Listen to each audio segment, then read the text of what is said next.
Selamat pagi semuanya, Shalom. Ya, bertemu kembali dalam renungan GKJ Sukoharjo. Kali ini, pagi ini dengan tema Yuk Ngobrol. Ya, sebelum kita bersama-sama mendengarkan firman Tuhan, mari kita bersatu dalam doa. Tuhan Allah Bapa kami yang baik, saat ini di pagi yang indah, kami akan mendengarkan sabda firman-Mu. Berfirmanlah kepada kami ya Tuhan, kami semua siap untuk mendengarkan. Kiranya firman yang boleh kami terima mampu menguatkan kami, menuntun langkah kami di dalam kami menjalani hari-hari pemberian Tuhan. Terima kasih ya Tuhan, hanya di dalam nama-Mu Tuhan kami Yesus Kristus kami berdoa dan mengucap syukur. Terima kasih Tuhan, amin. Bapak, Ibu, dan Saudara yang terkasih dalam Tuhan Yesus Kristus, firman Tuhan terambil dari Efesus 4 ayat 29-32. Janganlah ada perkataan kotor keluar dari mulutmu, tetapi pakailah perkataan yang baik untuk membangun, di mana perlu, supaya mereka yang mendengarnya beroleh kasih karunia. Dan janganlah kamu mendukakan Roh Kudus Allah yang telah memateraikan kamu menjelang hari penyelamatan. Segala kepahitan, kegeraman, kemarahan, pertikaian, dan fitnah, buanglah, hendaklah dibuang di antara kamu. Demikian pula segala kejahatan. Tetapi hendaklah kamu ramah seorang terhadap yang lain, penuh kasih mesra dan saling mengampuni sebagaimana Allah di dalam Kristus telah mengampuni kamu. Demikian firman Tuhan yang menjadi kekuatan dalam hidup kita. Bapak, Ibu, dan Saudara yang terkasih, mungkin masih ingat ya di antara kita dulu ketika kita masih kecil mendengarkan cerita atau dongeng dari orang tua kita. Lagu-lagunya banyak sekali, mungkin contohnya seperti si kancil anak nakal suka mencuri timun, atau mungkin lagu yang lain, Pak Bombo, Pak Lowo, Pak Piut, tapak kebu ombo, tapak ulo dowo, tapak cempe ciut. Atau mungkin lagu-lagu yang lain, misalkan aku duwe pitik cilik wulune brintik, dan banyak sekali. Nah, itu adalah lagu-lagu atau cerita-cerita yang dulu diberikan oleh orang tua kita kepada kita, mungkin pada waktu mau tidur atau mungkin pas waktu longgar kita mendengarkan ceritanya. Cerita si kancil ini banyak sekali.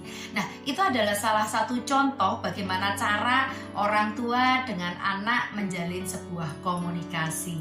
Komunikasi sangat penting dan kita belajar komunikasi itu adalah dari keluarga. Komunikasi sama artinya dengan jantung kita. Ketika jantung itu fungsinya adalah memompa darah, menyebarkan ke seluruh tubuh. Nah, komunikasi juga sama. Komunikasi adalah juga sama seperti jantung yang memompa kehidupan ya dalam keluarga kita, memompa kehidupan dalam keluarga kita. Kalau dalam keluarga kita komunikasinya tidak bagus, maka yang terjadi adalah pertengkaran, dan pastinya kedamaian tidak ada dalam keluarga kita. Nah, Bapak Ibu yang terkasih dalam Tuhan Yesus Kristus, komunikasi saat ini mungkin bisa dikatakan sulit untuk bisa terjalin di dalam keluarga kita. Karena kondisi zaman dulu sama sekarang mungkin berbeda. Dulu katanya tidak ada listrik gitu ya, adanya hanya lampu kecil atau lilin atau petromak atau semprong ya, tintir. Nah, kalau malam itu tidak ada yang nonton TV, kita berkumpul di situ, banyak obrolan ngalor ngidul, ngetan ngulon ya, banyak obrolan. Tetapi obrolan itu sangat mengeratkan hubungan antar keluarga. Mungkin sekarang sulit karena adanya banyak kesibukan, kesibukan antara orang tua dan juga anak pun juga memiliki banyak kesibukan karena tugas-tugas sekolah yang sudah banyak. Nah, kemudian juga adanya perkembangan teknologi, adanya gadget ya, handphone, itu anak dan orang tua mungkin sudah sering disibukkan dengan jejaring sosial yang ada, yang dihadapi. Mungkin sampai rumah sudah memegang handphone, tidak hanya orang tua tetapi anak pun juga demikian. Nah, itu juga merupakan tantangan. Sekarang komunikasi jarang sering terjadi, obrolan yang ngalor ngidul itu jarang terjadi. Adanya kadang dalam keluarga itu lewat WA, sepertinya bisa tertawa, bisa, tetapi pasti ada kekurangannya di dalam jejaring sosial atau memakai jaringan internet. Nah, itu mungkin kendala-kendala kenapa kita sudah jarang ya melakukan komunikasi di dalam keluarga, melakukan obrolan-obrolan dalam keluarga. Karena mungkin sekarang kita tidak meminta nasihat kepada orang tua, tetapi anak itu meminta nasihatnya pada Mbah Google gitu. Karena di situ banyak sekali tips-tips atau nasihat-nasihat atau mungkin pengetahuan-pengetahuan yang bisa diketahui anak tanpa meminta ataupun meminta nasihat dari orang tua. Mungkin itu bisa terjadi, tetapi yang namanya komunikasi, obrolan itu penting dalam keluarga. Nah, sekarang bagaimana cara kita untuk bisa menjalin komunikasi yang baik di dalam keluarga? Ada obrolan-obrolan di dalam keluarga. Memang kita harus memulainya. Ada kerendahan hati dari orang tua dan juga anak. Adanya pengertian bahwa komunikasi itu penting, makanya harus terjalin. Karena dengan komunikasi yang baik, pastinya kedamaian itu akan tercipta. Meminimalkan kesalahpahaman yang terjadi. Kemudian adanya informasi dalam keluarga dengan adanya komunikasi itu nanti antara informasi anak tentang anak, kesulitan anak itu bisa diketahui dengan adanya komunikasi. Nah, bagaimana caranya? Dari Efesus 4 tadi ayat yang ke-29. Janganlah ada kata kotor, janganlah ada perkataan kotor keluar dari mulutmu, tetapi pakailah perkataan yang baik untuk membangun di mana perlu, supaya mereka yang mendengarkannya beroleh kasih karunia. Efesus 4 ayat 29. Jadi supaya membangkitkan komunikasi, ngobrolan-obrolan dalam keluarga antara orang tua dan anak, pakailah perkataan-perkataan yang baik, yang tidak melukai mungkin anak kita. Ketika anak kita mau menyampaikan unek-uneknya, orang tua tahu-tahu ada perkataannya yang mungkin perkataan itu membuat anaknya kemudian sulit untuk bisa terbuka lagi dengan orang tua. Satu kuncinya, pakailah perkataan yang baik, di mana yang mendengar itu beroleh kasih karunia.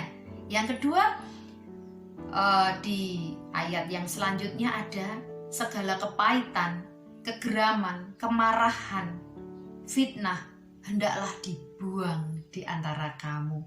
Jadi ketika kita ada dalam suatu kemarahan atau pertikaian, itu hendaknya kita buang hal yang tidak penting, sehingga komunikasi tetap bisa terjalin dengan baik. Kalau kita tetap bertahan dengan kemarahan kita, maka ya bisa terjadi antara istri dan suami itu tidak berkomunikasi, antara anak dan ibu, antara anak dan bapak itu diem-dieman, neng-nengan kalau basa Jawa nih, neng-nengan, karena sudah tidak bisa lagi menjalin komunikasi karena menyimpan kepahitan, menyimpan kegeraman, menyimpan kemarahan yang tidak terurai, sehingga komunikasi menjadi tidak baik.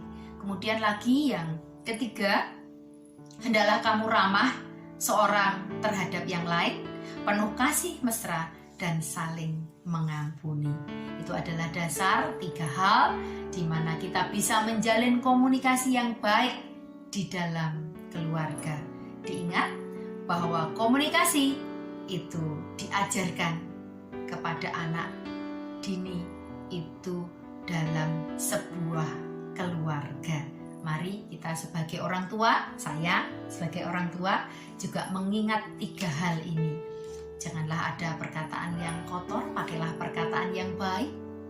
Kemudian yang kedua, segala kepahitan, kegeraman, kemarahan buang di antara kita. Yang ketiga adalah hendaklah kita ramah seorang dengan yang lain, memiliki kebaikan hati, kemudian penuh kasih, sehingga nama Tuhan itu bisa dipermuliakan dalam hubungan kita, dalam keluarga kita. Komunikasi itu bisa terjalin dengan baik. Yuk ngobrol dengan anak kita, ngobrol dengan orang tua kita, ngobrol dengan kanan kiri kita, ngobrol dengan teman-teman kita. Yuk ngobrol supaya komunikasi bisa terjalin dengan baik. Amin. Demikian firman Tuhan. Kiranya Tuhan memberkati kita semua. Amin.